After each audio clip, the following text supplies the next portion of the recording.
In this video, we'll learn to recognize different types of personal data and discuss why some types of personal data can carry increased risk. Personal data are defined as any information that can be traced back to a unique person.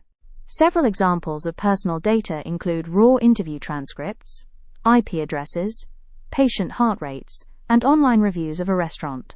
Supporting artifacts like a contact list of research participants or copies of signed informed consent forms are also personal data.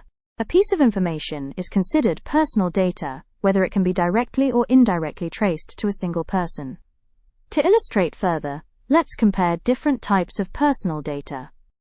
Direct identifiers are pieces of personal data that standing alone could lead to re-identification of a research participant. For example, photos of people with recognizable features, videos of people with recognizable features, names, exact birth dates, and fingerprints.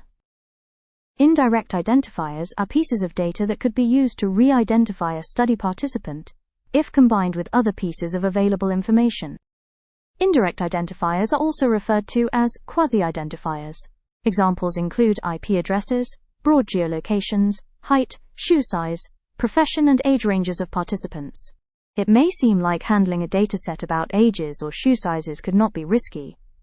However, if there is any chance that the collected data can be linked back to a specific person, for example when combined with other details such as gender, workplace, or location, then you need to implement measures to protect the data. All personal data must be processed and stored with care. As a researcher, you are responsible for protecting the privacy of the people involved in your study. When collecting personal data, always apply the principle of data minimization.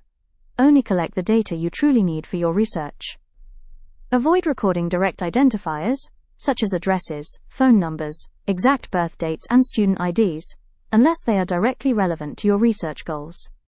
Certain special categories of personal data can flag increased risks and require even more careful ethical consideration, because in certain contexts a breach could endanger participants, lead to social discrimination, or cause reputational harm.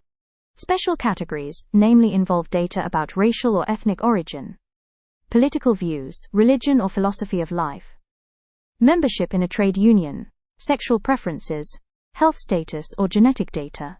Special categories of personal data are highly sensitive because these details could endanger participants if they were disclosed in certain contexts. As a result, these pieces of information require a higher degree of caution and protection than other personal data. Keep in mind that special categories require more stringent ethical review, so obtaining ethical approval to collect this type of data can take longer. Data from vulnerable subjects also requires special ethical consideration. Vulnerable subjects are defined as people who either cannot freely give their consent to participate in the study, for example, due to a power imbalance, people who are not competent to give their consent, or a group that could face very adverse consequences if their personal data were leaked. Some examples of vulnerable subjects are minors, the elderly, asylum seekers, people with mental disorders, and people with disabilities. As a researcher, you must be able to justify why collecting data from vulnerable subjects is absolutely necessary to answer your research questions. To summarize, always check if your research involves personal data, and remember that indirect identifiers can also reveal a person when combined with other data. Only collect what you need, protect what you collect, and ask for advice when unsure. Some data require extra safeguards and careful ethical considerations, so it's necessary to plan ahead.